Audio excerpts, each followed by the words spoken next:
Good morning.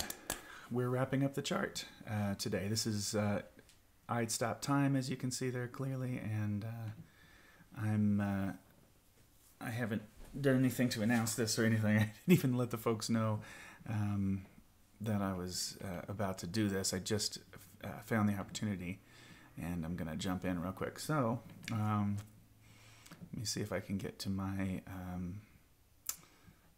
my Creator Studio. Get to live streaming, and I should be set. Then I'll start to work on this. Okay, here we are. Pretty close. All right, guys. So what I'm working on now is I've actually done a little bit of work, and I want to show you. I decided to use the intro figure as part of the bass line at the end, and I'll double it in the left-hand piano. Didn't do that. Well, no, I did do it at the beginning. So it's not just space, do do do do dum ba da dum. It's not just space like that, but it's gonna have a little bit of laying down the root, and then and then it has to play. It has to do the same figure in different in the different chords, with all the different chords as it goes through. So we've got the ooh stop and the oh stop. We've got Jaden soloing in between the ooh stops. It may possibly go over into the next figure, and then the ba boom dun dun dun dun da. It's going to end earlier than people's ears will expect, and so that kind of helps with the effect here. So let's just see what this sounds like.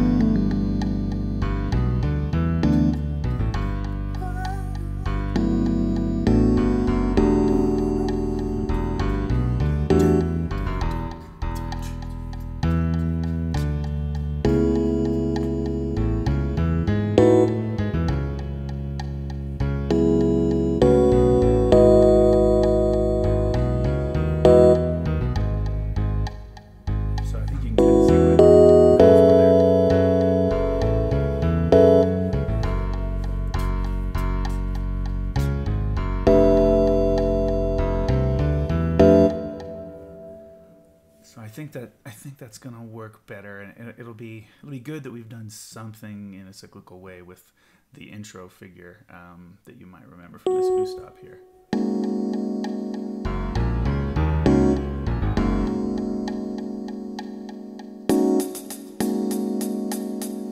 Actually, I've been back and forth about whether or not this ooh stop should happen in the second bar. I'm now fourth on it, or I'm back on it, whichever thing. Oh, I wonder, can you even see me right now? You can't, because there's a screw up in the thing. There was my face. Sorry about that. Not that I'm lovely to look at today.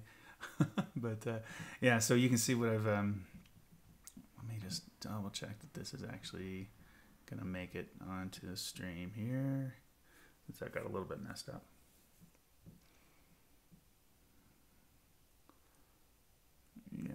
Yeah, there was a setting that got goofed up. Let's see, and... there, I popped up. Okay, good. Just double checking. All right. So this ooh stop. Yeah. What I had earlier was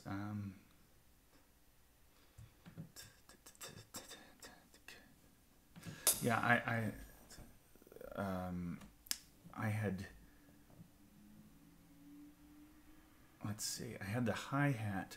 So there's space here. So there's a stop. And then.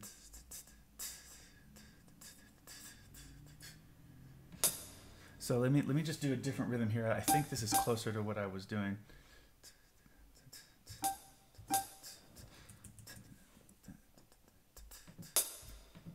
I'm going to do open and closed, a little bit of manipulation of this here.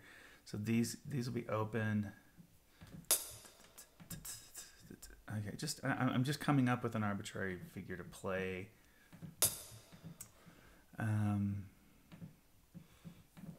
For the drummer to play there, to kind of fill a little bit of space and indicate that 12/8 groove in this bar without having to do the ooh stop. But so now it's a little bit of an overlapping thing at the beginning. Silence.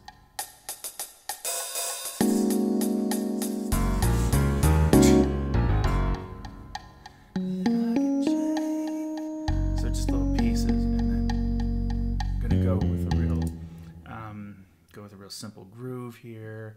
I haven't started. I haven't officially wanted to get into the. Let's see, into the drum writing, but let me see.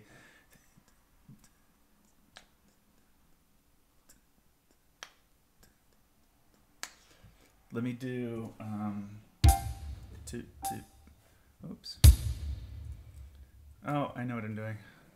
I'm in the wrong. You see what I'm in the wrong part of the keypad? That, yeah. Okay.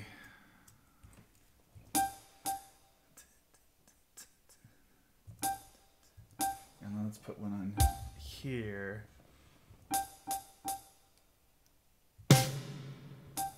Oh, and I see that I've added a fermata in a bunch of other places. There we go. I don't even know what kind of fermata that is, frankly. I've never even thought about that. Never seen it or tried to figure out what that is. Okay. Let me change to this and call this, yeah, a rim knock.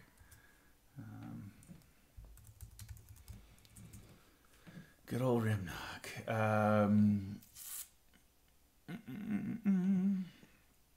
And somehow I have lost my mind. Okay, there we go. I was trying to find, just needed the text deal. And then we'll just go ahead and put some slashes and say simile, or yeah, simile. It's Italian, so let's put it in, oops, in Muna. That's not what I meant. Put it in italics. And then go ahead and copy and paste that drum bit. I don't know why I'm not writing the ending. I just saw something that needed to be written. Let's do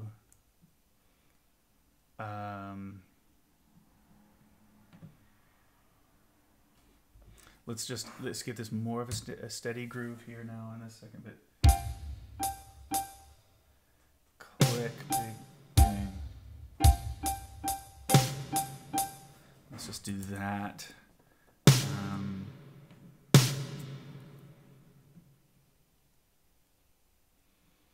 And notation, click. Still rim knocks on that material. And then we grab these. I really don't like slashes with dots. It looks really funny.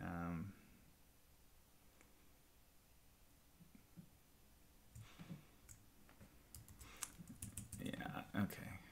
But you can't do it any other way, that I know at least. Okay, so this will be a crescendo, I know, in the drums, and then we'll go ahead and fill into the chorus.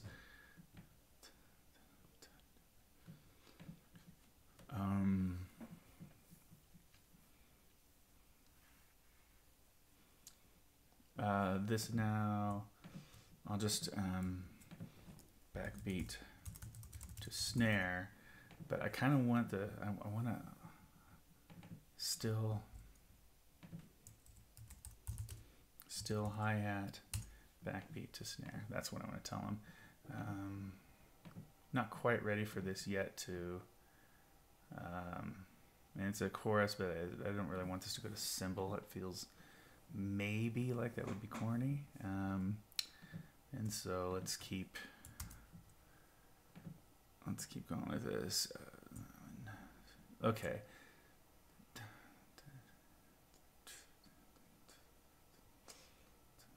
I don't think any of these.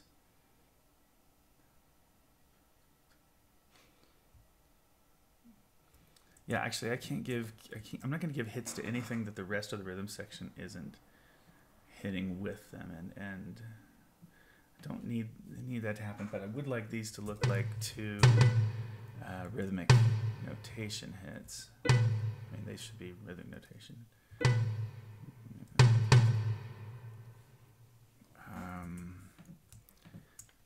In the drums, that meaning that they'll stop playing time for a second and just kind of float here. And then one bar. And then a downbeat hit.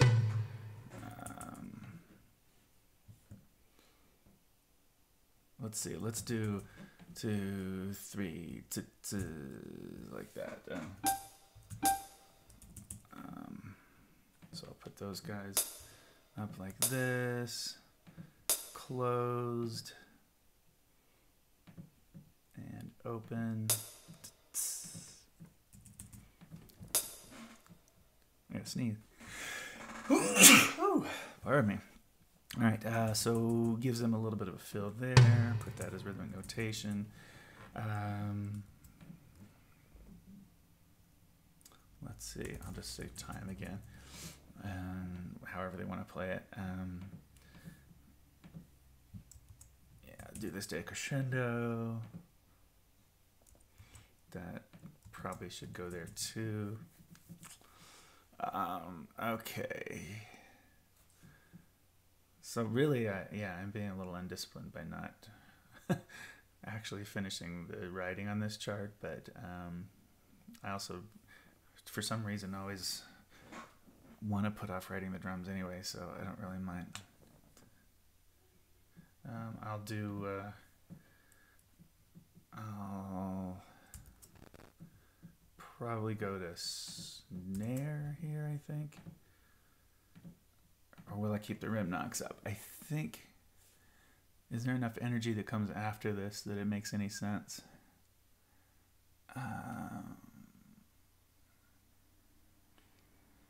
Oh, this actually might be a good moment for snare, like on beat 4 after this dropout. So I think I can do rim knocks again for the second verse.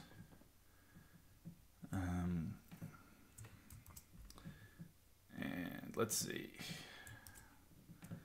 Okay, groove with rim knocks again. Make that smaller. And then see if our love lives in moments past, like that. So so let me just hit. Yeah, let me hit for a quarter note on beat 1. I'll just call that rhythmic notation. Snare.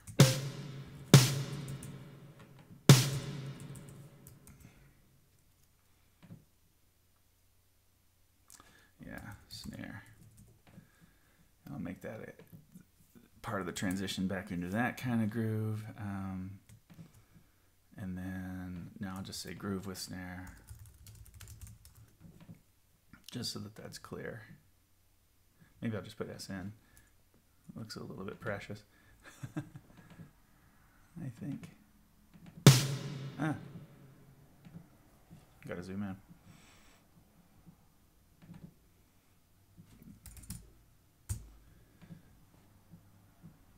Okay. You notice I haven't written any. Yeah, this is all kind of, the rhythm section grooves steadily, but without doing a lot of hits, except for spots like this.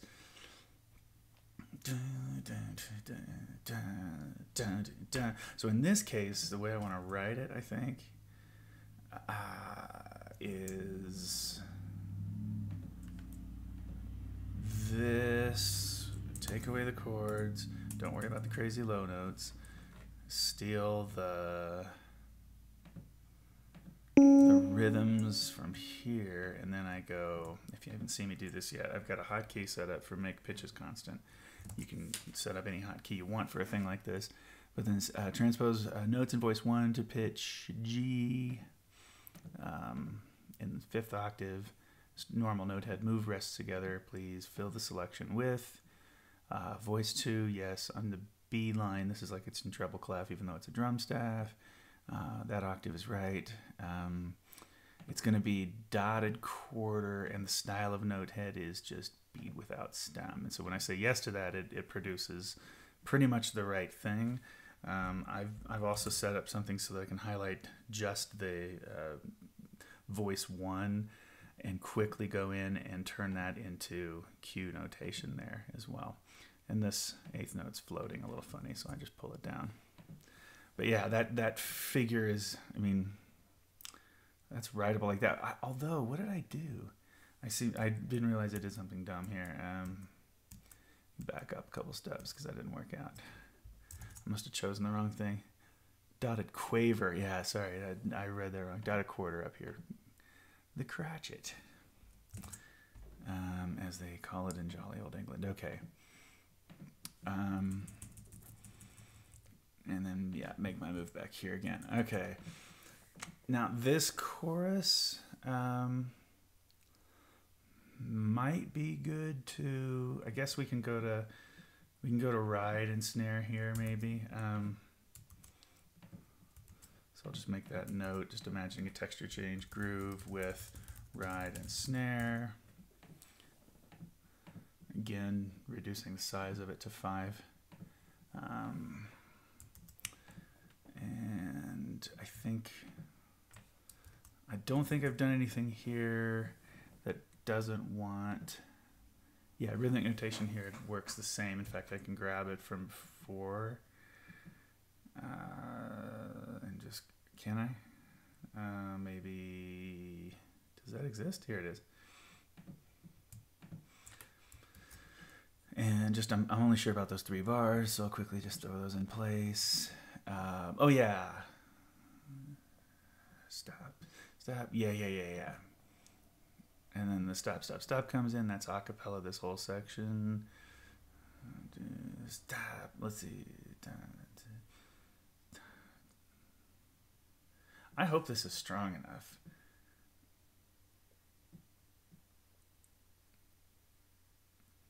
Let's see. Stop. And that's stop. Just do. I guess, yeah, I mean, I know this is forte, and this will be groove with ride and snare again, and although I don't know what happens after it. And you'll notice I haven't thrown in many or any dynamics, because I haven't quite made those decisions yet. And this is the part where I haven't written any ensemble vocals, but I'll do that in a second. And that actually will, yeah, that'll be the last, those are the last big decisions I have to make in the chart. Crazy gray. I could do this with the make pitches constant, but it's not really worth the time in this case to do that, like worth setting it up. I'm just going to match these rhythms so the drums hit with them and they hold for all of this. So these are all rhythmic notations because we're outside of we're just not grooving here. So they know something special is happening.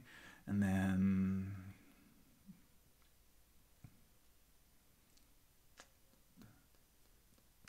so I kind of think this wants to be like the beginning. Yeah, so I'm just going to copy this and go back to this again. So we're coming back to this sort of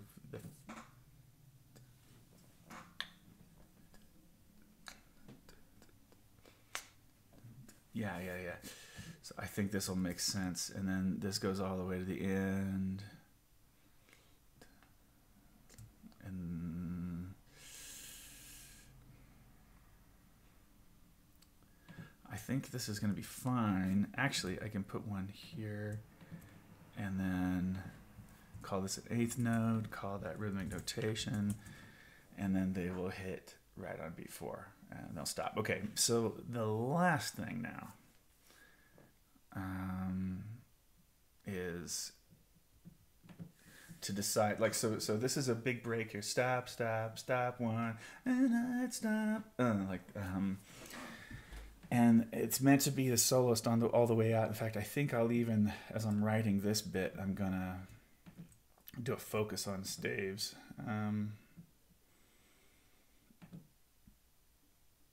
don't really need that bottom piano staff.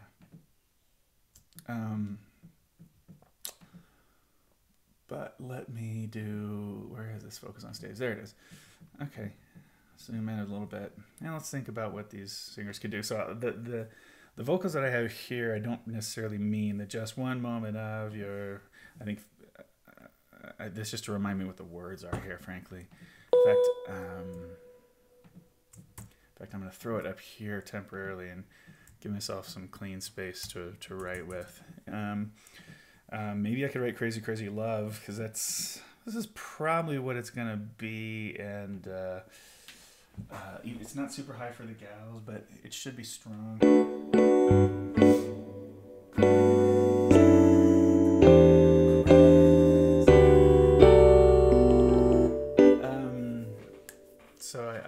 This is, I can imagine this working, even though it's not going to be super high for the sopranos, but I think it'll have the impact that it wants to have.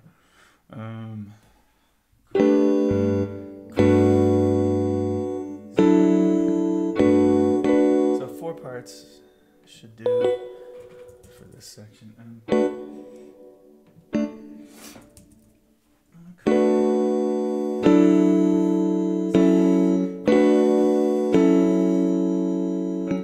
It's okay.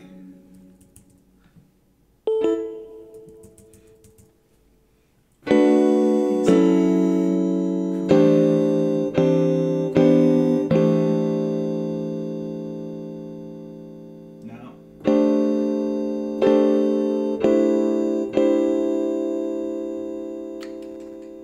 Let's see. Okay, this voicing. Oops. This, I do want that space, I think. And then this guy's handling the color down here.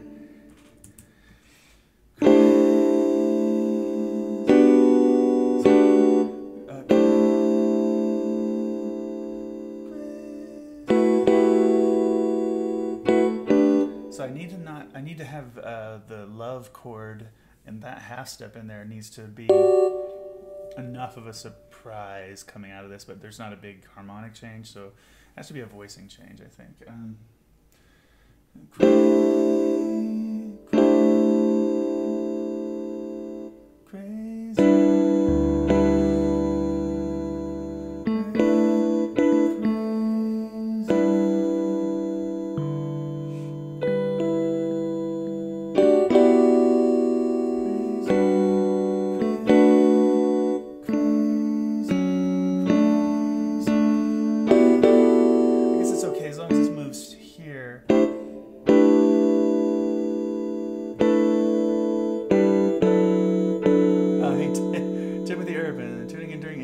Law in the middle of typing, so I figured stop in. That's great. Hope you're on headphones. That's really cool. Well, Timothy, I'm just trying to figure out what to do with this voicing here, and I think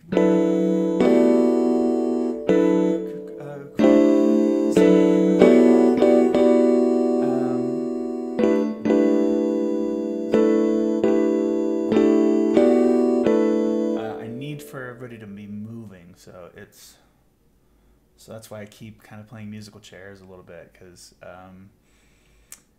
I kind of need second soprano it kind of has to be on the A natural, so there's so there's that motion between the two of them. I feel like I really don't want either of G or F sharp involved in this G major 7 chord here. So it's going to be an odd voicing, but it's in order to get the motion of, so that ends up being more important, and then you kind of fill in with what needs to happen next, what's left. G is available. I kind of don't want to sell out the F sharp yet, so I think this is a strange kind of incomplete voicing. Is it incomplete? Yeah, well, it doesn't have a major 7, so yeah. But I think that does the job in this figure. Oh yeah. You're hearing a bunch of notes you don't need to hear right now. In the slashes. Okay, try this again.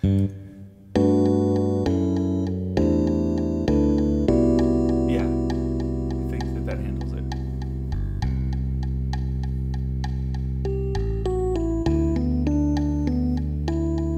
Pretty conventional toward the end. So nothing that's changing the world here harmonically. This is a secondary dominant to a sus dominant to the 1-6-9 chord. So all that kind of is pretty in. So basically what I'm left with now is I'm left with these 5 bars. Let's see. And let's see. And I actually need a really quick break, so I'm going to take that real quick. So here's my "I'll be right back" thing. I don't have a second thing to hide this, so here it is. Da, da, da, da, da, da, da.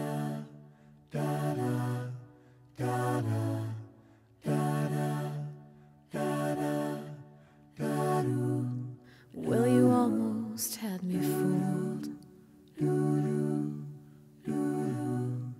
Told me that I was nothing without you. Oh, but after everything you've done, I can thank you for how strong I have become. 'Cause you brought the flames and you put me through hell. I had to learn how to fight for myself, and we both know all the truth I could tell. I'll just say this is I wish you farewell. I hope you're out there praying, praying. I hope your soul is changing, changing. I hope you find your peace, falling on your knees. Hope you're praying. I'm proud of who I am. No more monsters I can breathe again. And you said that I was done. Well, you were wrong, and now the best is yet to come. 'Cause I can't make it on my own. And I don't need you. I found the strength I've never known. I've been thrown out, I've been burned. When I'm finished, they won't even know your name.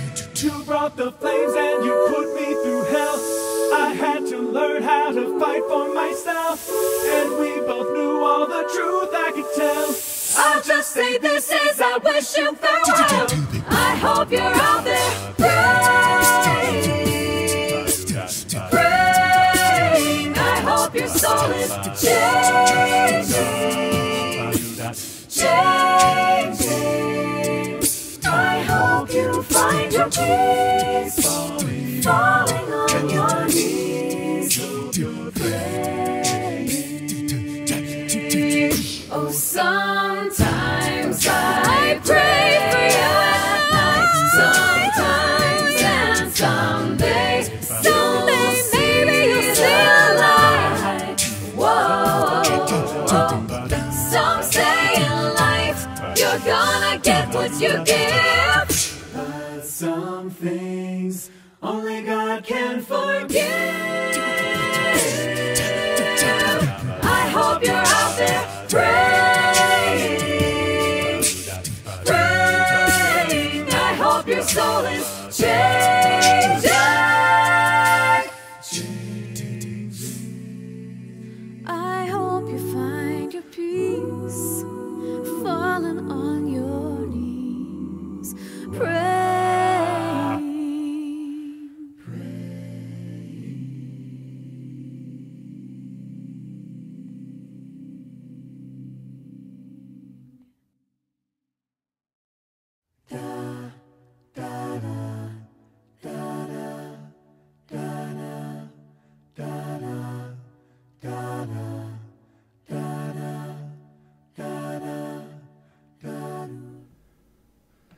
Hey there, I stopped trying to figure out where the song is.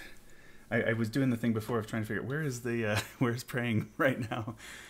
How far is that into the tune? Because I wouldn't mind letting it just finish, but when I've done that, every time I've accidentally left it on, and then it does a feedback loop, and it's like, so I've just had to let it be. All right, so this says we're in G. We have 4 bars of backgrounds to write in the ensemble on this last big chorus, and then we're all set. So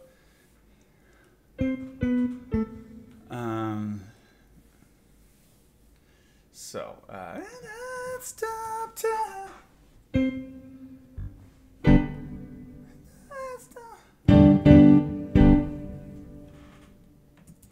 So what about?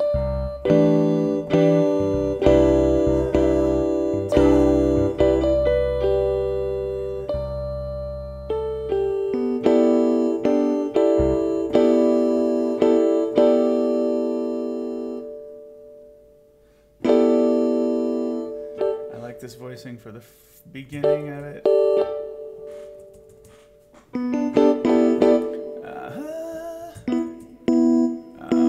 And let's move from there. Okay, so this will just be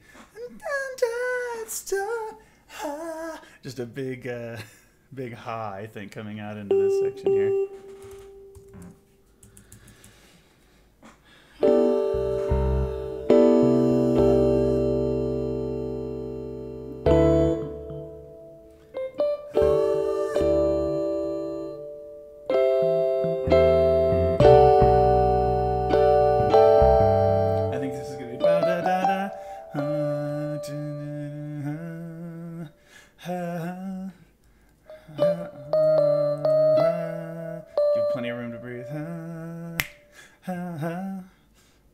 Something like that. Rest.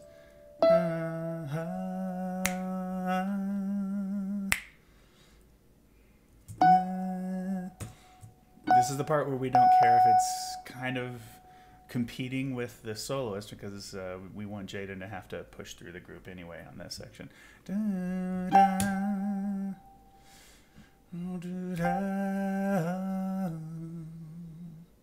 Let's see.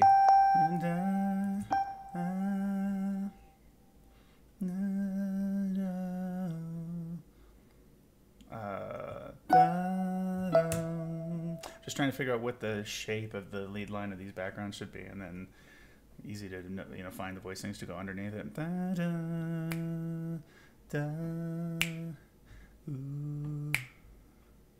Okay, that'll be a nice moment. So da do da da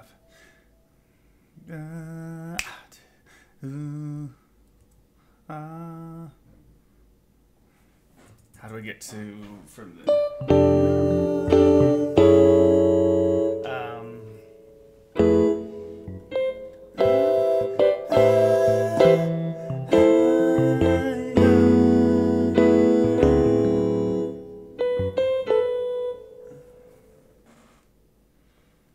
let's see. Yeah. Oh yeah. Oh yeah. That'll be good. Light just once. So yeah, I can get to a pretty my voicing that I like on this F sharp minor 11.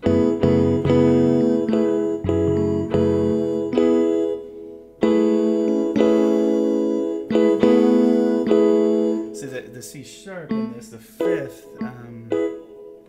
Is the thing that makes it less interesting, less powerful. The tenors aren't now having to be up on the E, so I don't want the C sharp here. I think I still want this open kind of voicing.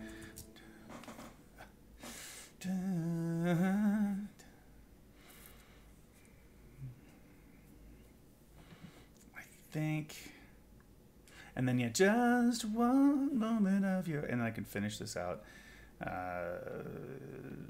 With them on the lyric doing something like this. Well, it could be that I could probably take from the other chorus, just one moment of, and then bring this up.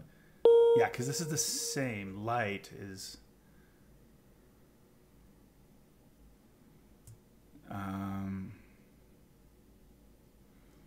I'm going to take all this and see if I can make it work. And it has to go up a half step. Just one moment of your sweet Oh, no. I worked really hard to get those to be the right voicings. I think I only want from here, or from there to there. So, and then I'll have to transpose it. So give me a second. So that goes there. And then quickly, before my eyes bleed from this, up a half step. And then negotiate my accidentals just a little bit there. That's not how we want this notated.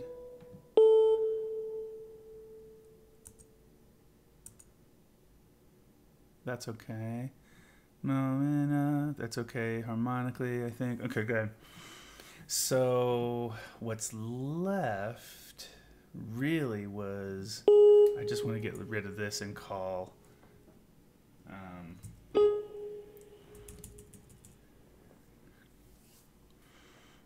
and I think this is another instance where we need to call it that tied to we just need to just only a quarter note, and we need to give them a break. Oops, boy, this is awkward getting these in. That's what we want. And then we get rid of this, and that comes down into the right place, and then we write these, and that's normal. Okay, good. So I think that will ultimately work if we come into this with light.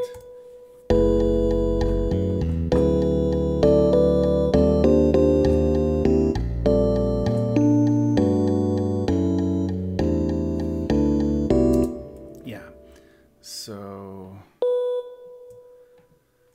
I can get rid of that altogether. Actually, there was never a need for... Anyway, that's okay. There's never a need for the second layer there, so that's weird. Can delete that altogether. And then it's a matter of figuring out the lead note in this chord, I think, was just C.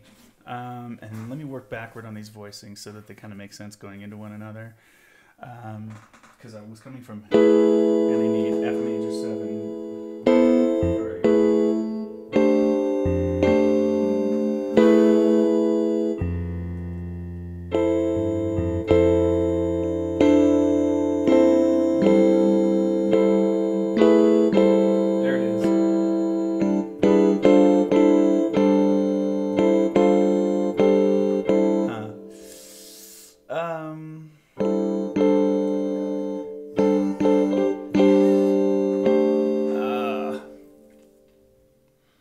So the reason this is a struggle, just to let you know, okay, I've got the lead on an A pretty strong on Into Light, so it makes me kind of want to not put that in the alto, but that is a good note getting into the G sharp. So is G natural, but then what am I left with? Well, I don't want to already play the E natural on this in this spot. I don't want the tenors covering that. Because it'll be a common tone. I might be only left with that as an option at the end, and then because I didn't want the A there, I don't really want it in the basses either. I mean, really, I desperately need the guys to be singing the same thing,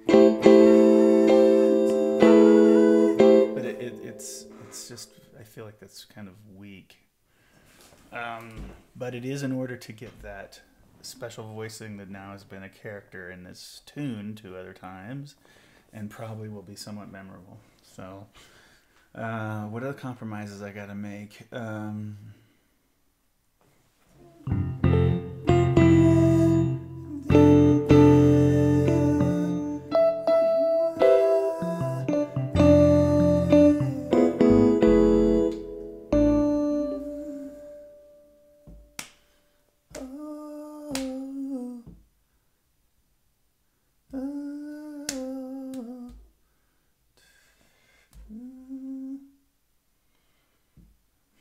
I can't get into it an 8th note early. Doesn't work well with what I'm... Yeah, it doesn't work well with how the solo sits in rhythmically. Man, a lot of problems with this C in the lead F major 13 chord. A lot of issues with that.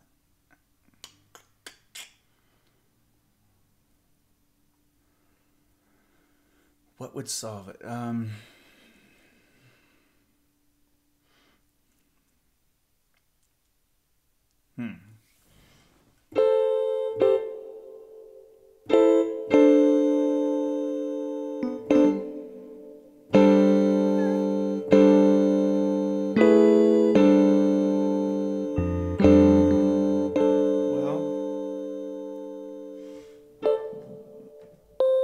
The thing I can compromise the most is the thing of I don't want the altos covering the same note that Jaden's singing on the lead. I think that's the thing that can give here. Tenors and basses will be a whole step away from their arrival point on too light, and we're gonna go too light on this. Too light for that effect.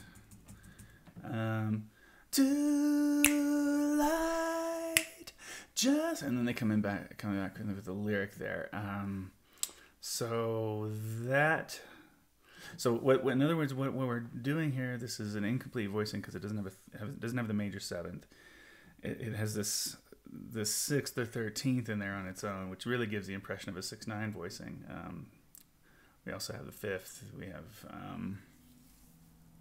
the 3rd. So I guess it's complete in that sense, but we're relying on the piano to lay out a voicing that gives us the sensation of, or gives us the feeling of F major in this spot. So, okay, so let's then work toward that voicing. Then I just wanted to get into this in a slick way.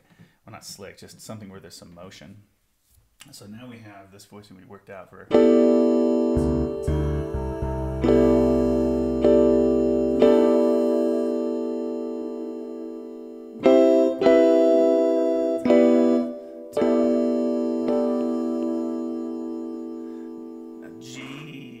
Oh my gosh, this is almost the same voicing.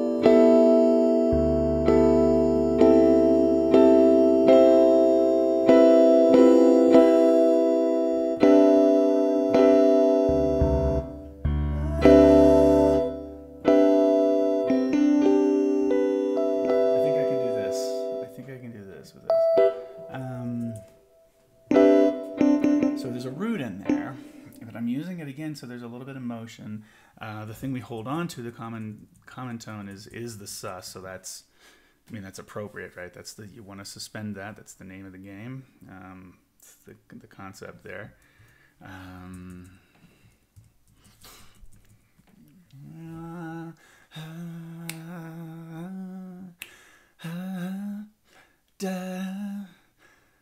Is it da? What is it?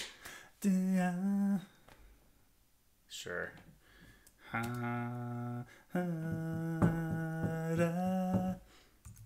Hada, I guess. And then I think I'll stay with the same voicing if I can. And then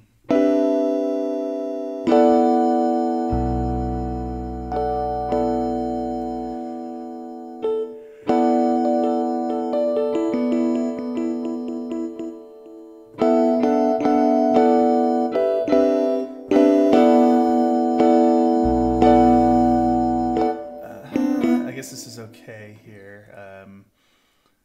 I feel like when it's a slash chord, you kind of still want to follow the rule of, well, the root then is the B.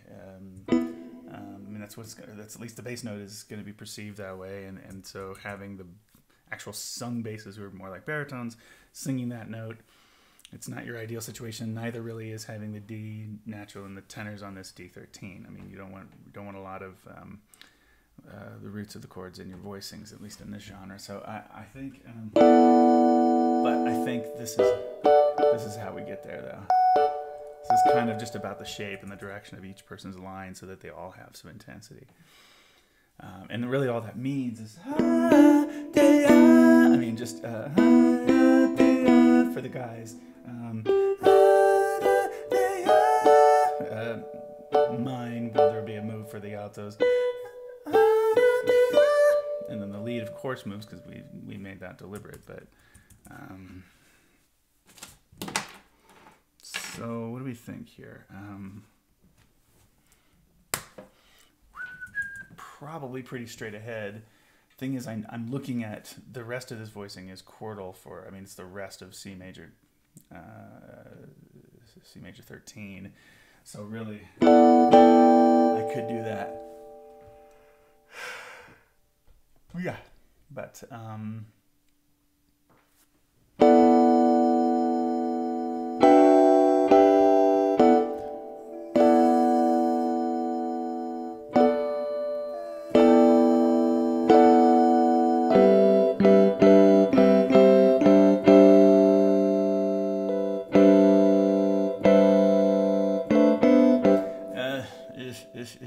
yeah,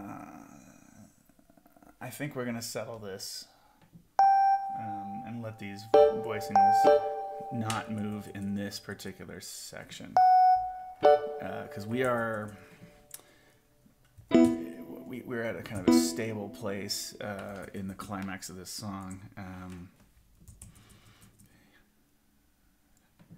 Da-yada, yeah. Da.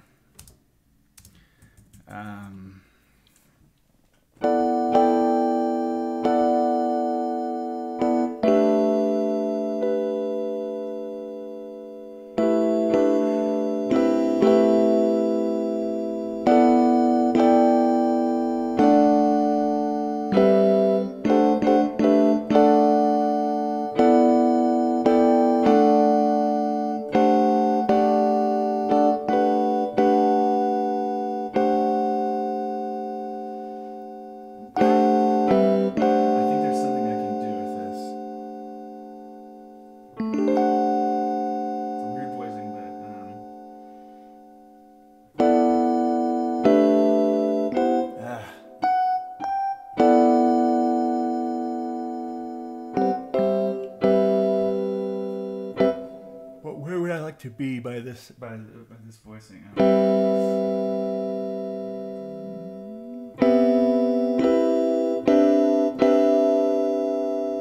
Maybe it's here. Maybe it's there.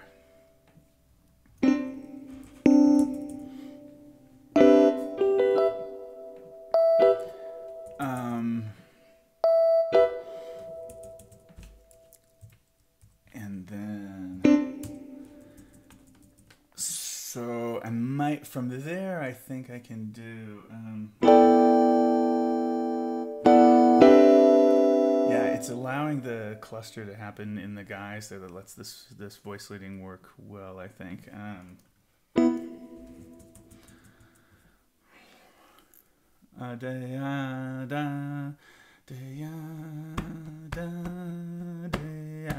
Just another day. Just we're this just a big climactic last chorus here for a moment, not very long. Let's go out of focusing on staves and look at the whole chart and just think about what happens on the second half of this section.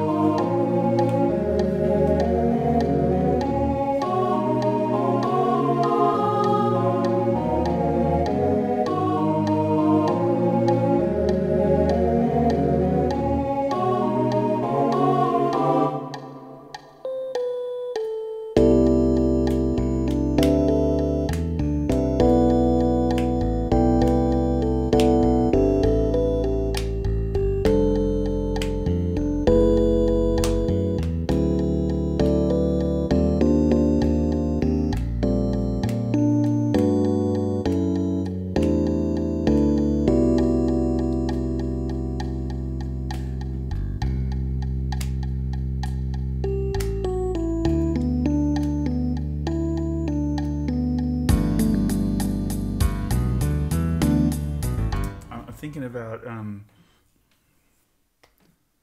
throwing a bar of D sus here Yeah,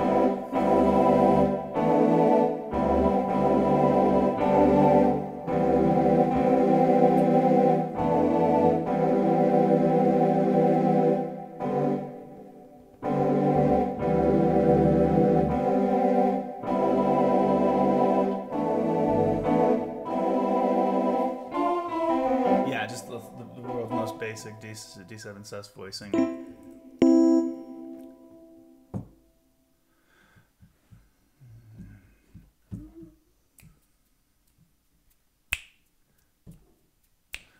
Let's do an O.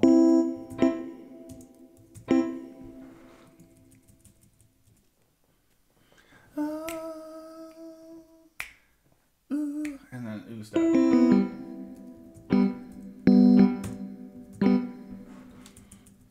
So the whole thing's a decrescendo, just like we've just come from. And this is, of course, where we have to deal with all the dynamics here, because I have quietly finished this chart in terms of the notes that have to happen in this thing. And then I just gotta throw in all the dynamics and make the parts, and we're done. So yeah, if not oo, then oftentimes o. Is my preference in this situation like that. Oops, thought so. That's the thing of the computer responding slowly, so I don't realize how many times I've already hit the button. Let's see. All right. Other key dynamic moves where we want a sense of fading and all that. Well, I'm just going to go ahead and I'm gonna, put them in through the whole chart here. So, did do one at the very beginning. What are the piano? Well, let's listen to it all the way through, and then we'll dig what's up.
Seems like there has to be more here. Right in the middle of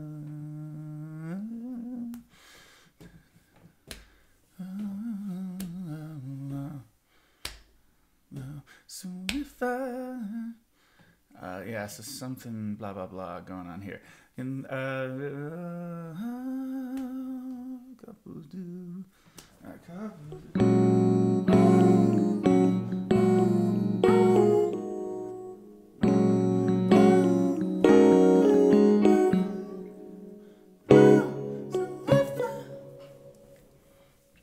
Yeah, maybe.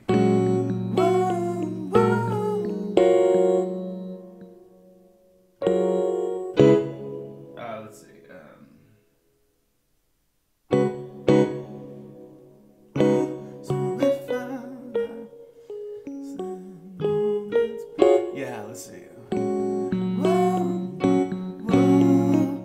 Let me try to write something here.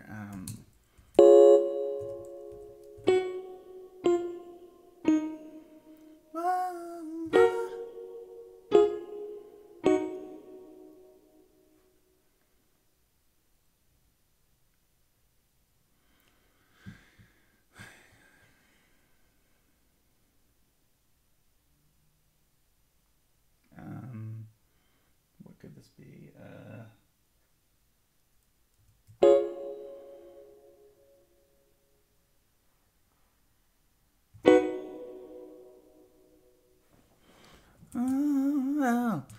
Yeah, I think I can make something like this work in a compact space there and get the whoa, whoa, whoa, whoa.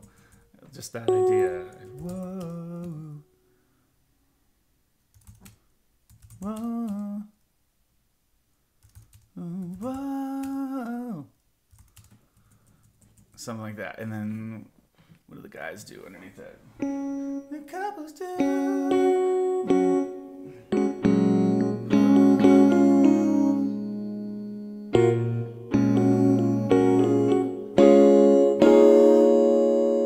So maybe the guys can hold.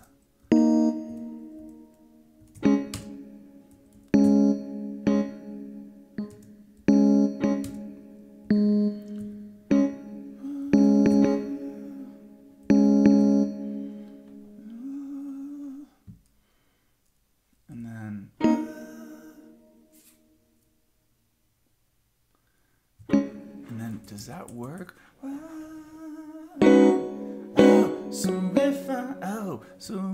Yeah. So they can jump right off of that. Whoa. So if I, something like that. So right in the.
So we make a 5-minute chart in this case.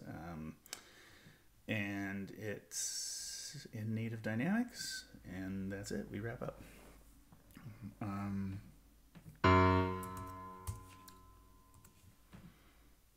It's not too soft, this. I think we can make this mezzo forte and be all right. Although I would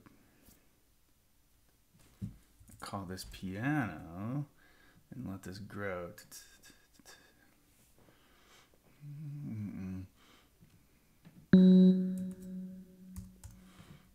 Solo starts softish. Mezzo piano. The other thing I'm going to try to catch is I want to simplify some of the rhythmic notation in cases like this. I kind of like the 2/8 notes after for kind of making it look like 12/8, and if I put a eighth, or if I could put a quarter rest there, I think it looks weird. I think I can put it in cases where it's the first 2/8 notes of a triplet. But yeah, I'm just gonna get rid of those. So freeze frame, stop. Ooh. So we'll go back to piano on this sus chord. I'm gonna go ahead and crescendo to we're just gonna crescendo to a mezzo piano, so not too much. And then we crescendo from this. I think the rhythm section isn't yet louder.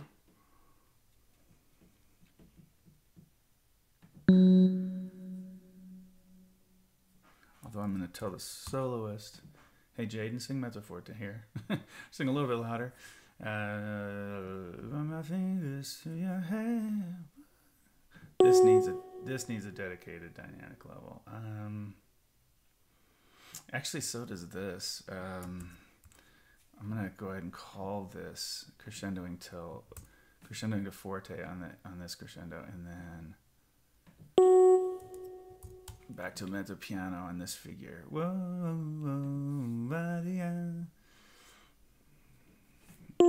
and I'll let this fade.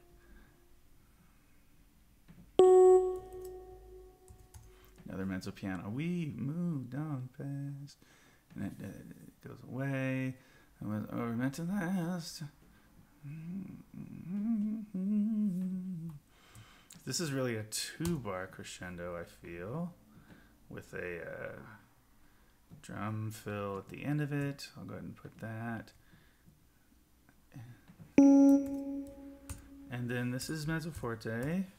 So I like to use the difference between mezzo piano, mezzo forte in ways that are probably not fair. I'm trying to put it. It's, you know, it's both medium, and I think I overutilize that to just try to indicate, look, we're not there yet. We're not at forte. But honestly, that's the way the group ends up doing it. I just want them to feel like there's something ahead.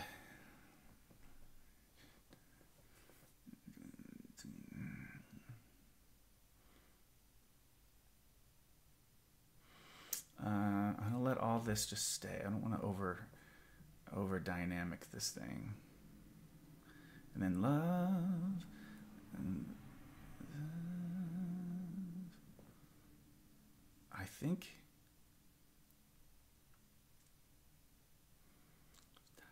stop. Ooh, stop. Okay, I'm gonna add another figure here. I think that this isn't quite enough, and we need some more ensemble. And so we're gonna have it.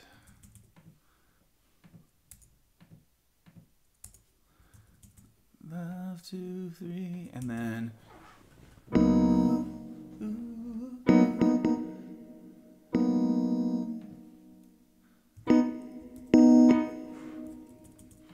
Get the backgrounds on this figure.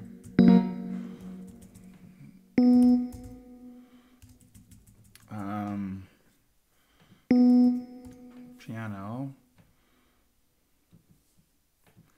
mezzo piano for this solo. I give it all again. Quiet.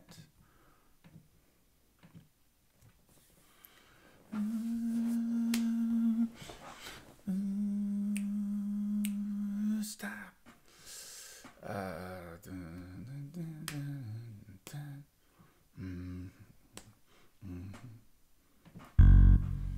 What was I doing not using that figure?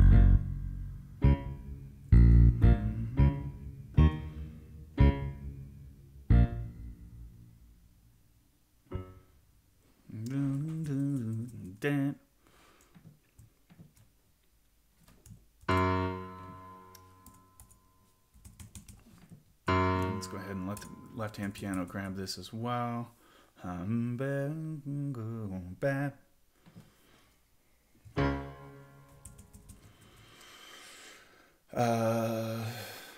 And then we'll just call this a last-minute crescendo, right? Seems pretty natural.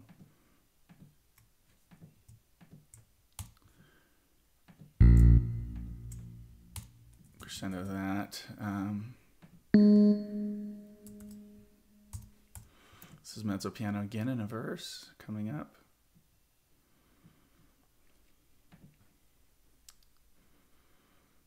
Okay, I think this all makes sense. Oh yeah, I was going to do another ooh stop.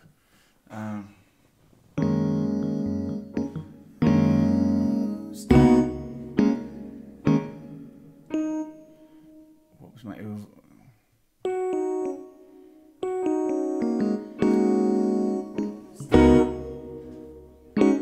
So it's that voicing.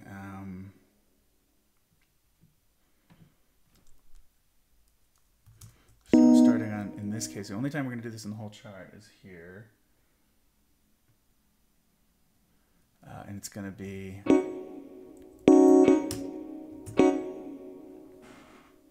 And then I don't know, but I'll know in a second.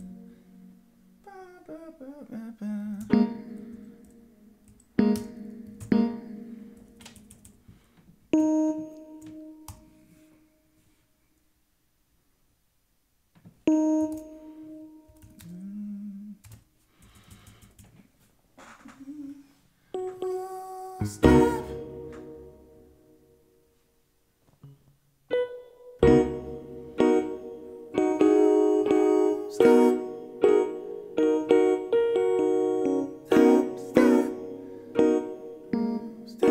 Yeah, 4-part chord.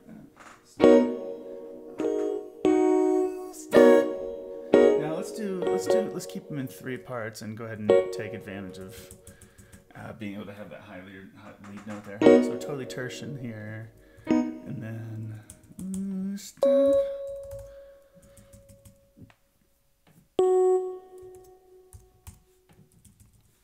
So yeah, so dramatic from big stop. I'll go ahead and put an accent on it.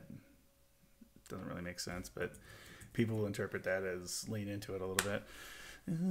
Stop. Really want it a house top on that thing, I think, but I think it's gonna work. Da do do da. Does it look better like that? I feel like in some cases it will. Maybe I should be consistent with that. Yeah, that looks okay. I'll have to go through the chart and find all those where I haven't done that.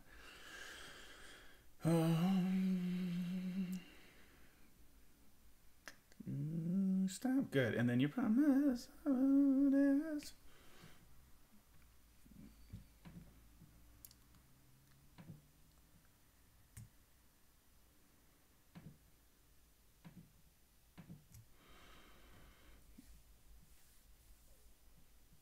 This giving you my heart is a crescendo, right in the middle of. All those are crescendos through these figures, and then everything is, all of them. There, it's just a bunch of returning to quiet and so if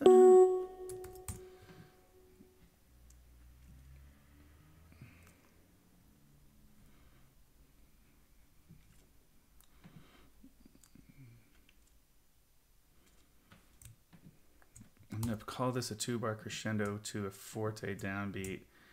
And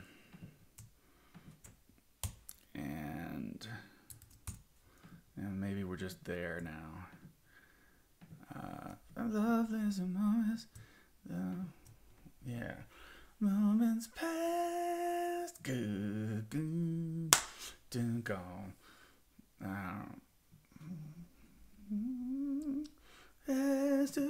Maybe this I'd better call mezzo forte so they don't try to sing too loud on an ooh, which is going to be hard. Ooh, this goes.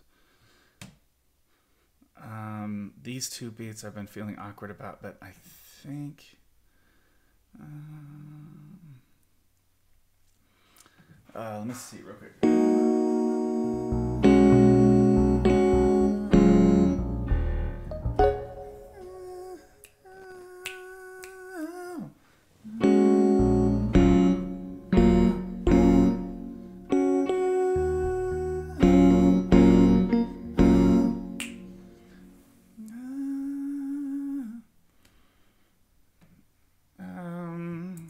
Maybe this, we hit a downbeat. Oh.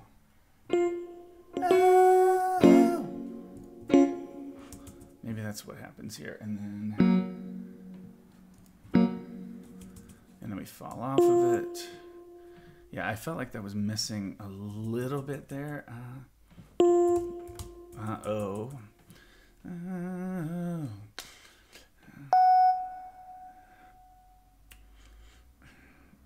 Yeah, that can be forte for sure. I mean, if not double forte, but yeah, I guess that.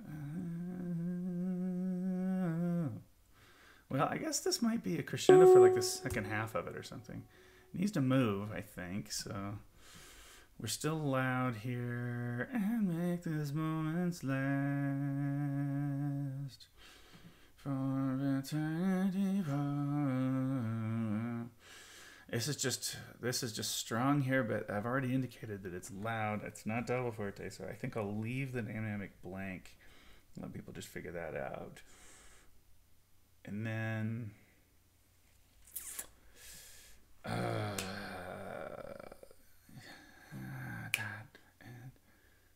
and then yeah, I've also been second guessing this downbeat. I feel like ya dot is necessary in order to get this dot. And I think we'll be forgiven for a dot and I've, I think that's going to work. So that needs to hit with them. And now it does. Dot and dot stop. So no dynamic notation here, I think. We'll just leave this. It's just big stuff. And then this is the crescendo that you expect.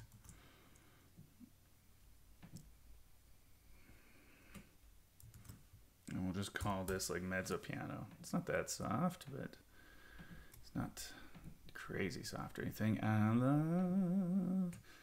Ooh.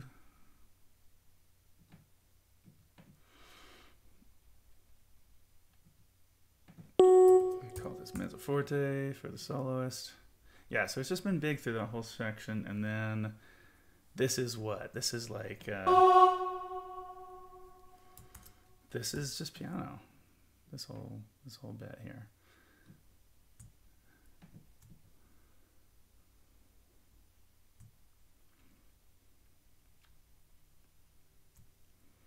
And let's just say that once everybody's in, it's elevated a little bit to mezzo piano, and then.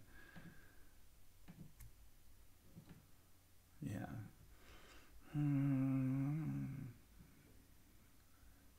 Stop. And then let's crescendo in this last bar, everybody. As awkward as it may be to notate.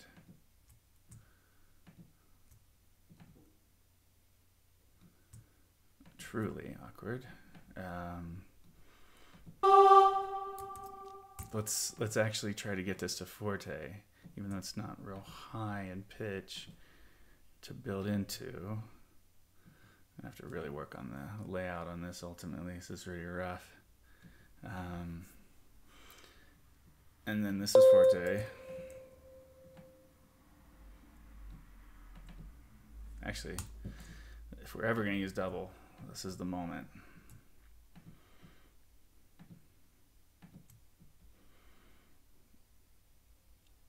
Gosh, I hope this works. It's a big risk, this part. Crazy love. Okay, and then long decrescendo will be challenging if they put too much air in this because of the length of the note. Here's where we let it fall apart.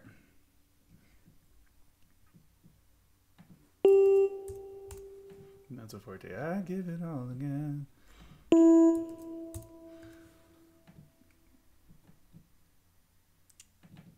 Actually, I'll call this mezzo forte oh.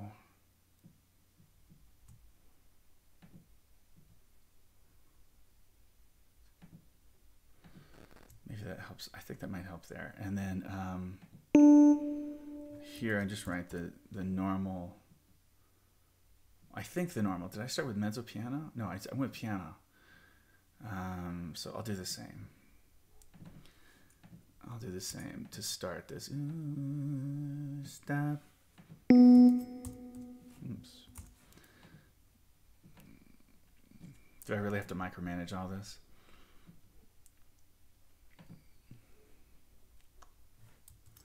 So I'm calling this mezzo piano in this ending section. Stop.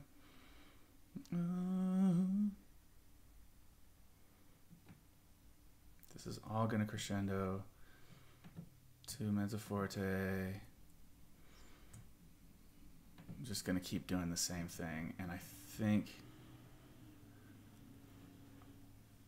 oh, here though, I'll let this, we'll go to forte here so it shows that we're actually building the end a little bit. So this has been mezzo piano. And then let's call this a crescendo in the rhythm section to mezzo forte so that they feel like there's a little bit of a boost here.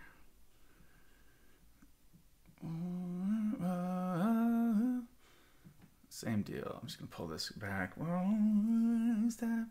And then...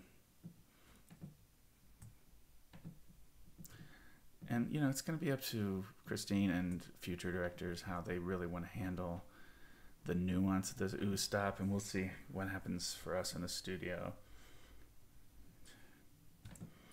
And we're going to crescendo into this forte release on stop. And that'll be the tune. So, kind of just like that, unceremoniously, we've added... We've added the dynamics to this thing, and other things can change from the you know, the part of the process. You know, now where we are, it'll be pre-recording. I'll put together a chart that's in pretty decent shape. I can send that to Christine and her group. They can start looking at it. Maybe the time is of the essence, I think, right now.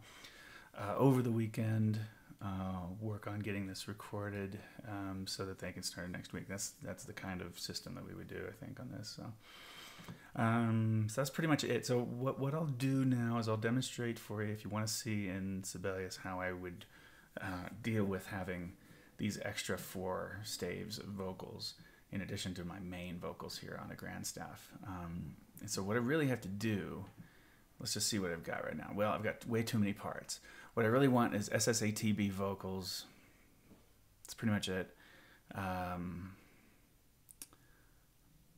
Although I tell you what I'm going to start doing is I'm going to start making a separate, it's going to be more work, but I'm going to make an octavo for about everything I do from now on. This is, so octavo meaning it has the piano part and the vocals in it. And so that'll be a separate part. So here's what I'm going to do. I go to the parts menu and I delete what we don't need, which are those 3 individual parts. You know, want an individual one of those, right? Then you're going to, I'm going to go to this one. Oh, not that one. I'm going to go, I'll fix this eventually. go into this one, and I'm going to say staves in part. And the staves in the part are those, all of them. Did that happen just now? I feel like they didn't get added. It did not get added. Add to part. Okay, so it's going to look like chaos, right? And then I'm going to just go ahead and put together a separate part. So I'm just going to say new part that has all of this. It's everything. It's basically a score minus bass and drums. And then I'm going to have to assemble that too. And so, yuck. It's not going to be super fun to deal with. But so let me just go part by part, making them look nice. And I'll show you kind of how that goes. Take note. I am 1 minute or 1 hour and 22-ish minutes into this thing now, right? So see what all this, what this is going to be like. Okay, so I'm going to go to the view and go and get out of panorama view. First thing, I would make sure that all this looks right. I spell her name right? Yes. Words, music, range by, ISAB time, 2 and 4, extreme, 2019. We're calling it that. And then I do want to make her a score. My first move is to add a header to all the pages except for the first page. So I'd stop time and make that not overlap with the words full score. That will show up ultimately, I believe, maybe not. And then this is kind of, I mean, you know, I need to have, just like in all of these parts, I'm going to have these not show up until they're needed. So we go to layout and hide empty staves, and then we can also do that with the solo part, and we can hide any of those empty staves there. I think we actually can do that with the rhythm section parts too. And now I can start cleaning it up a little bit. So in my view, I'm going to say fit the page so I can make sure and see everything. Where I've got both piano and or left and right hand piano, I want it to look like that. It's pretty good. And yeah, I just start looking for collisions and grossness. Try to see if there's anything you can do about it on an individual staff basis. So I can imagine the right personality type finding this to be oddly satisfying in a way. Most personality types will find this tedious and boring. Certainly would love it if the program were super smart enough to know exactly what I want in advance, but that can't always be the case. Oh, there's another part of this here, and that is that I need to get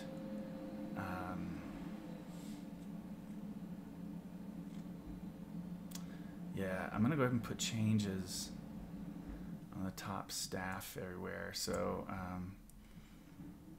it works to put it over the solo.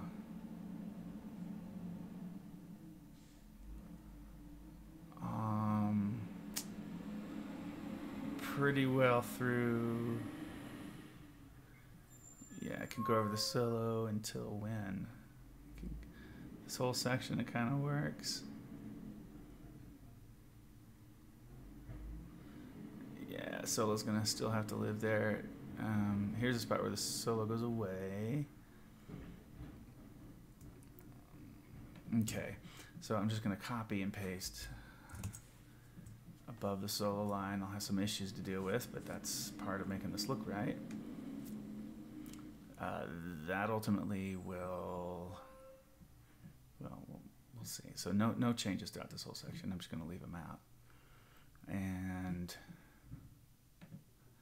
now I've got them back. They're going to go over the solo line until the end. Oh, and then they are on above the solo line at this point. So I just need to add them. Oh, and I have some in this little reharm bit, so I'll get rid of them in a second. I don't want them duplicated, so those go away. Okay, so still looks like chaos.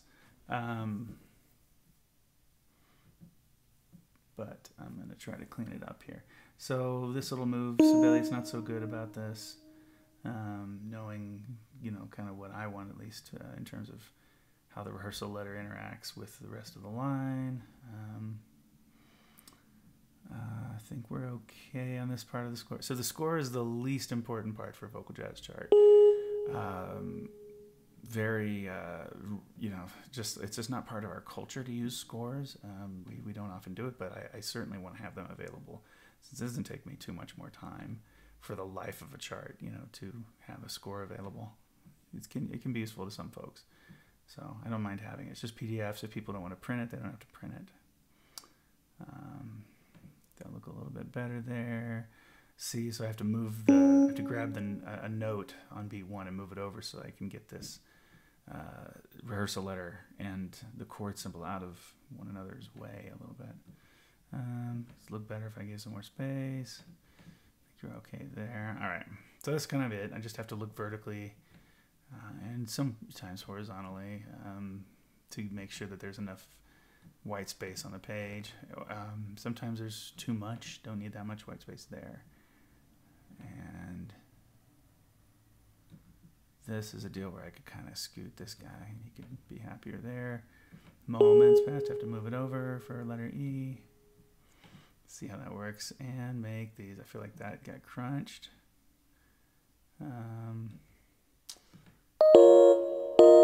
Don't want to change notes.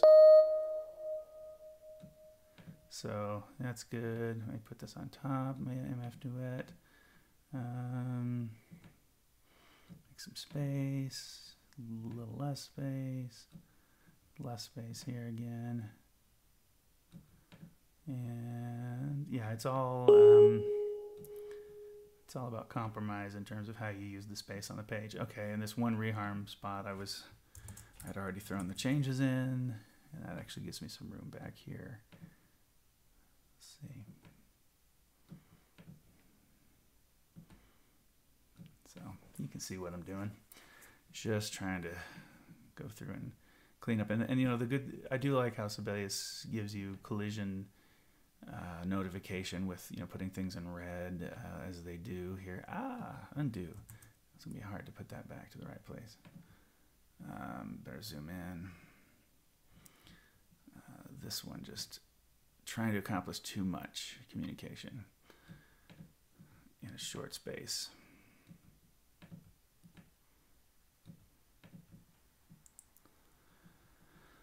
Oh, I see. And then in this spot, I told you when I was writing this that I was going to do it this way, where it has to end, the system has to end like this, and then the new system comes in and looks like this. And actually, I can do this for 2 systems and say hide empty staves. At least in this spot, that works.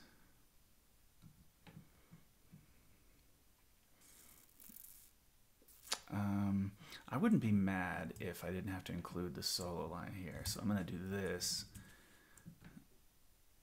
even though it's symmetrical. Do we really need what's attached to this? Oh, there's a forte attached to it. Otherwise, we don't need it there either.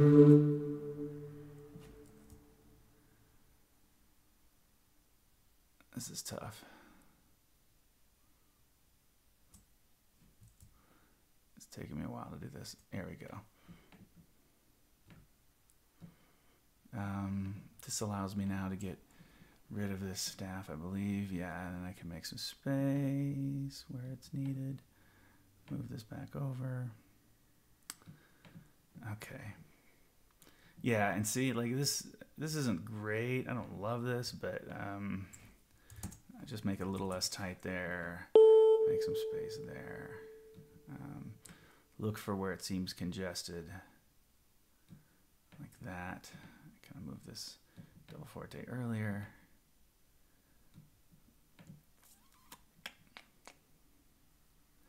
Yeah, that does a job. And then here, I wouldn't be angry if this lined up with a downbeat, and I need to get this over. Yeah, you see how those chords came down? They were clashing with this 75, but if I just move it over a little bit, it fixes it. I could put some more space in the vocals. This is fine. This is not quite fine. Almost. This is reasonable. Good. I can move it up. So you dig. You smell what we're cooking here. Let's see. It's really just it's just visual. Obviously, this whole thing is making it communicative, making it clear what you're trying to communicate. Boom, boom, boom. Okay. All right. So that's the score. So was that 10 minutes on just the score? Maybe. So next, the vocals only chart. We'll make sure that this makes sense. What do we have now? Well, I'm going to make the whole thing smaller. A little bit. Just put it at 6. Might as well fit the page. Pull this down. Oh, get this out of the way. I can already tell this is going to be a pain. This doesn't look too bad at the beginning. I'm just going to move this up a little. Yeah, that's fine. Not really indicating the style of this tune, but I think it's okay as it is. I'll take that. And yeah, you'll see me having to do some of the same work again. I'm not gonna bail on this. Ooh, you know what? The engraving rules, I need to double check on this because it's not including instrument names, and I do want them to. For some reason, it's not. So subsequently short, and that will change this. Adds them here, adds it here, and then later in the chart when I really need them to explain what's going on with the individual staves for the parts, that should help. That'll help there to make that clear. So this is the most important one, really, because the most people over time will see this and will be dealing with this. Getting the group together is pretty crucial. And again, I end up redoing this occasionally.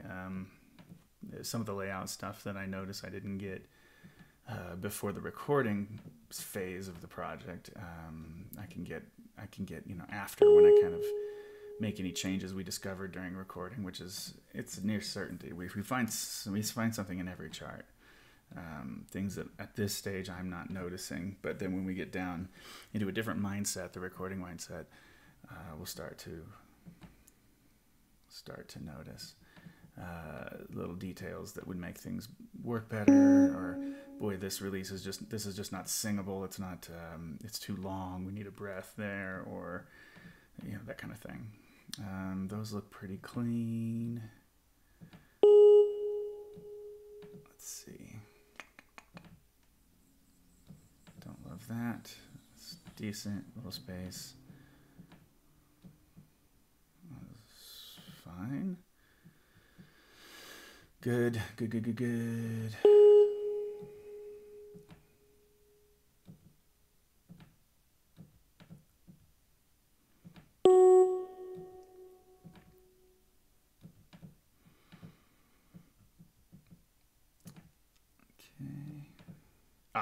So here particularly is where I need to get this all to fit, and it doesn't.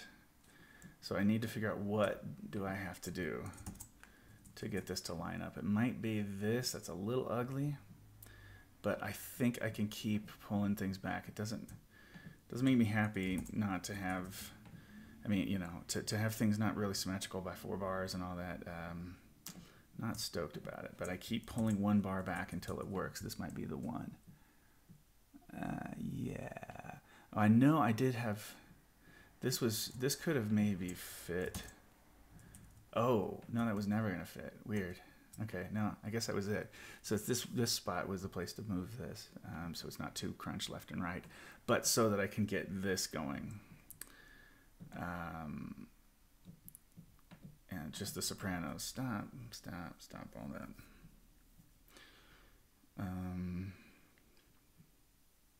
This works okay.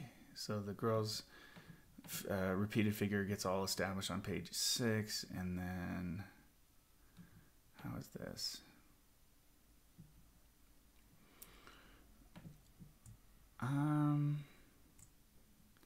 On this part, I think, no, I actually kind of want to save that real estate. Wow, and I see what it did. It moved it.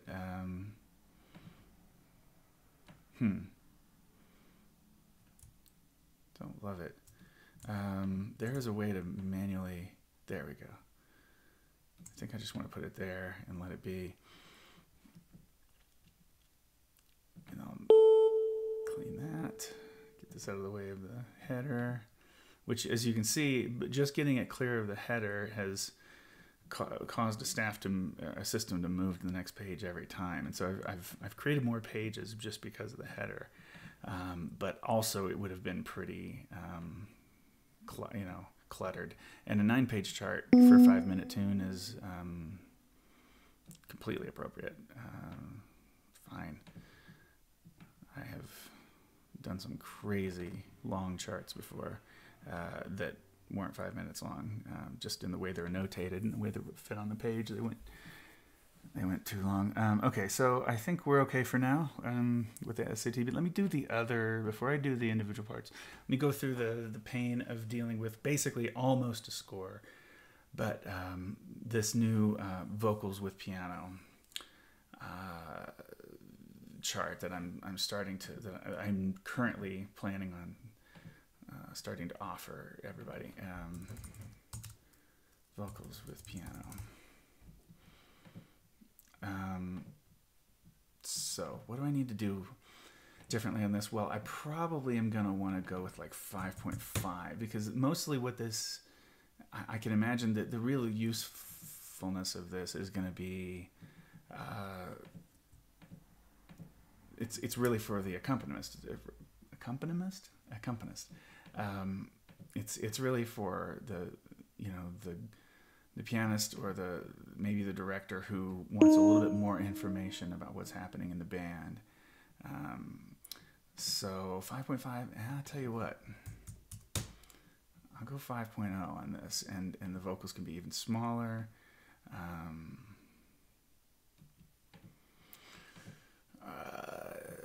need to do the same thing I did earlier with the engraving rules, right? So at the start I went full, subsequently short. So you can see what the piano, that's piano there.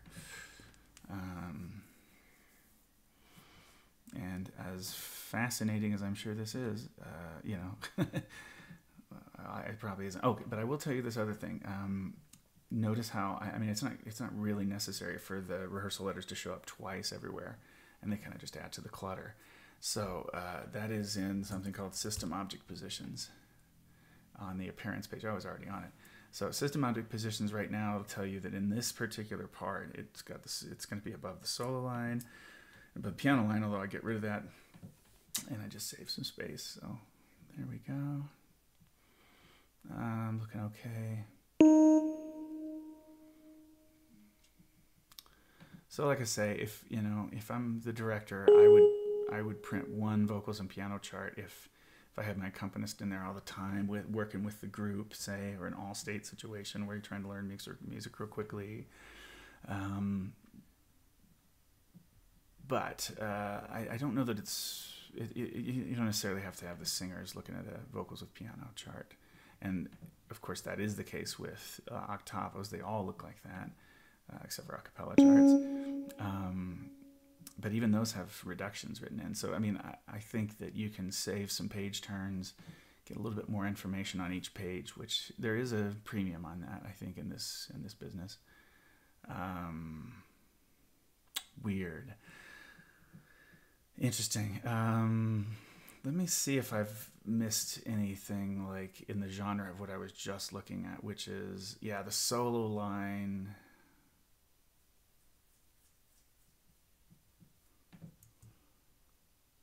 This is going to vary from part to part, but this is actually where I want to save that space. So the vocal part is going to be the most important one. So I'm back on the vocal part. And I'm doing another hide empty staves on that moment there. And now I need to check to see if I've screwed that up any other spots. No. Like here, there's at least one bar with some solo stuff, even one note of it. And if you have it on there, then you'd want to put the chords on the top line, top staff. I missed this. Oof. Yeah. See, here's another one.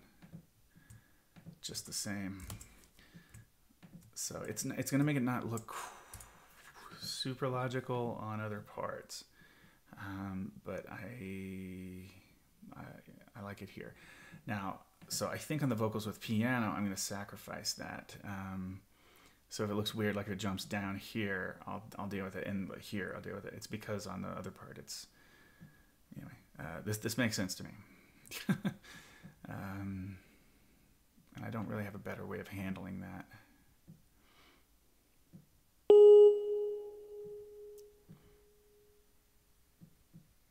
Okay, so again, looking out for red, as always, things that are marked as not fitting well, maybe being too close, and there are settings for when it will give you those indications.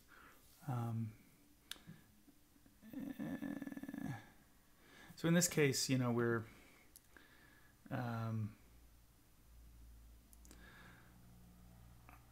we've got chord symbols above the vocals and piano. I tell you what I also could do to help this a bit is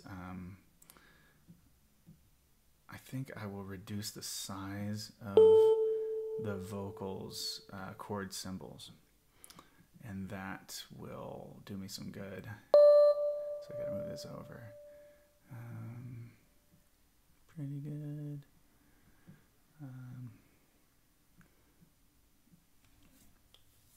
How many pages do I get? Oh, that's amazing. I wound up with 8 pages for the vocal and piano one. So instead of 9 that I had for just the vocals, but that was because it was a full millimeter larger in terms of the staff size.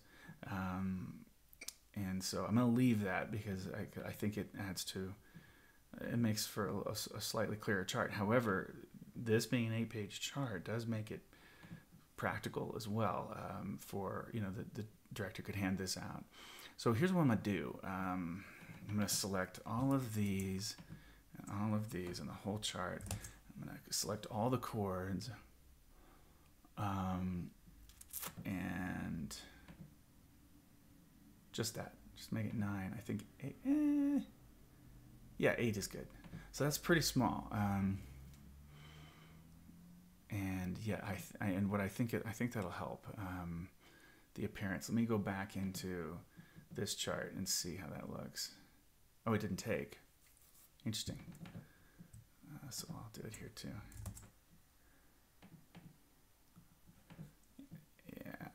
Yeah, it's good.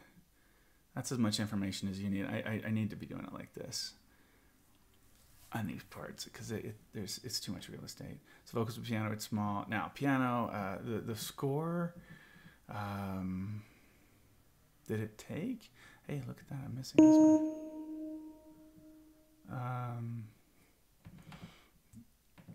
Yeah, I am gonna get rid of those a little bit. I'm just gonna make them a little smaller on this part too. So it is doing that individually per part. So which is fine. So, all right, now piano part, we have 3 more parts. Piano, bass, drums, make them all look good, and we're set. Piano part can deal with being 6 roughly. How many pages? We get it all in 2 pages if I do that? Then let's go down to 5.5, and then we'll lay it out a little more in a friendlier way. But yeah, a 2-page piano part on its own sure is handy. So I'll take it if I've got the opportunity for that. Let me just clean things up, and then I'll try to optimize the use of the space here. That looks weird. Yeah, we'll optimize 1 second here. this down. Oh yeah, I knew that was gonna happen. Okay, so that was right. But now I need to force the issue on this. Not there. On this going up. And this. You push shift and move if you don't want it to be like justifying as it was doing. Move that. That moves the other one down. Move this. This will move all of them down a bit. That over. And we're pretty good. Wow. Yeah. Actually, that makes this like super practical. This chart, because that's fine. Really. Actually, I can move these down now again. But okay. Dig that. There's even room really to just kind of make this look a little bit more normal. I think that's better. Okay. Cool. That was quick. We're almost done. Bass. So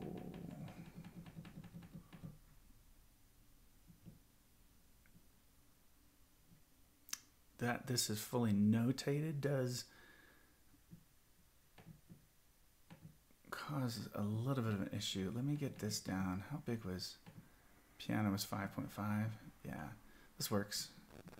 I'll start by moving all of my moving these things out of the way. I think what I could also do on this chart, because I've fully notated it, the chord information, symbol information is slightly less important. So I can just make it that much smaller, just a little bit less prominent.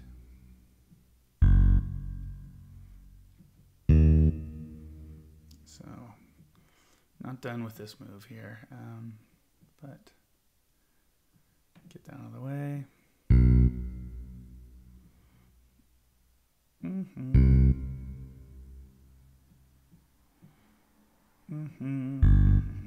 Okay.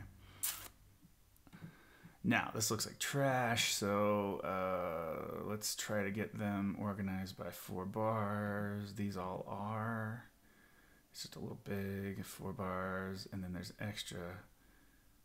That's pretty good. Actually, this is really well laid out, except for the space in between systems here I'm not happy with.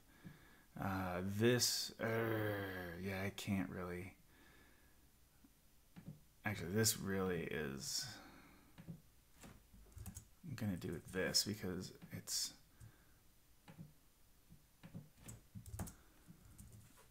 It's fine to do it. And I'm gonna move this over now. I'm gonna select all of it and tiniest move ever, and then it snaps it into a sort of justified position. I just pulled down after having selected all of it. You can see I've got generally with with these parts, if I can, like the piano, I couldn't really pull this off very well, but I'd like to have them.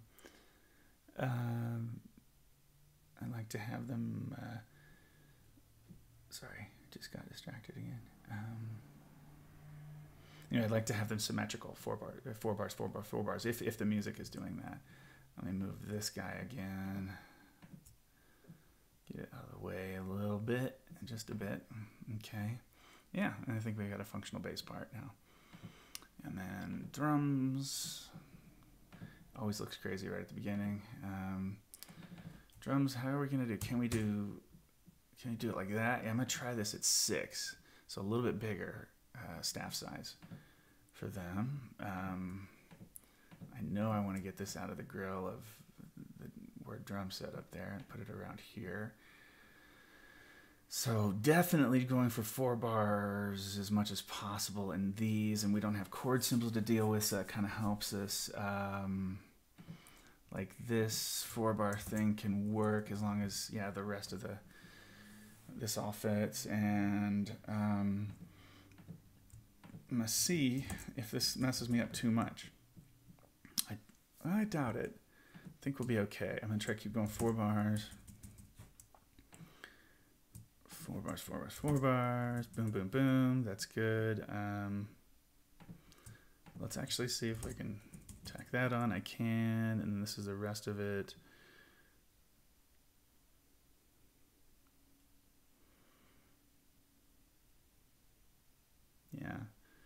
looks good.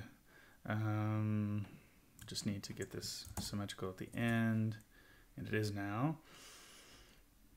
And I'm going to pull this in because, like on the bass part, it helps to realize, oh yeah, this is actually, helps the drummer realize this is ending on beat 3 of the 4-bar pattern.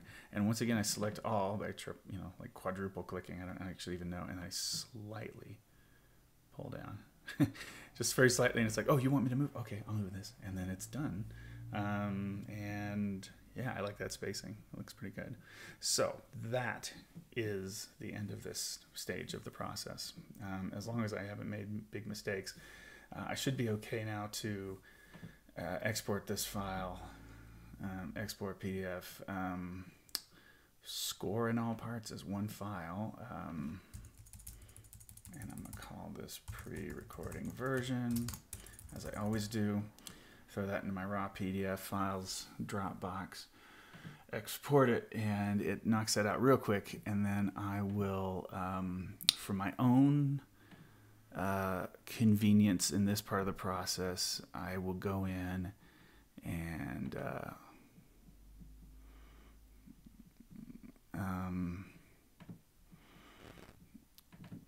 manipulate this PDF file just a little bit. Man, is that score? That's letter sized. Okay, it didn't quite look letter sized to me. Yeah, I guess that's letter sized. Okay. So yeah, what I usually would want to do, because it's going to put the score up front, but definitely with this kind of a project, I don't want that. So I'm going to throw this all the way down. I really wish there were a better way to do this. But I want to put the score at the end of the chart. I mean, when we go to record, we don't care about the score at all. I could really just delete it from this particular version, but I want to send this also to Christine. So this is vocals and piano, also one that I'm not going to prioritize, because really what people are accustomed to is seeing. Actually, I'll put this before the score.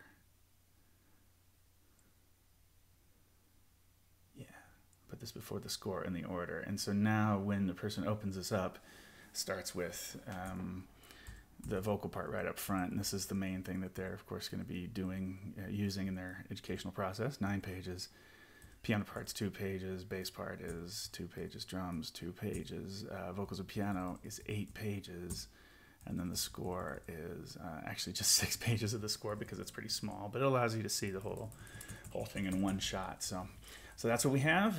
That is the end of the process here, and I will send this off. We will record it, and eventually I'll do an update to this so that these all kind of connect, and you can hear the demo and see how this project came out. So thank you for watching. I really appreciate you being a part of this arranging process on this tune. I haven't had the occasion to really, I don't think I've ever had the occasion to write a chart on an original composition by the director of the group. And so that's a particularly special thing. And this, of course, gets its premiere in, geez, is it like 5 or 6 weeks from right now at the Gen Conference in Reno, Nevada. So that's kind of cool. And I'll enjoy getting to see this come to fruition there. So we really have to move quickly on our side, and I have more projects to do during the winter break. So trust me, I will be back and am working on more of these if you're interested in seeing some more live streamed arranging. So otherwise, always encourage you to go to carriemarsh.com and look at the charts and demos there as always. So thank you so much for hanging out, and I will see you in the next one. Okay.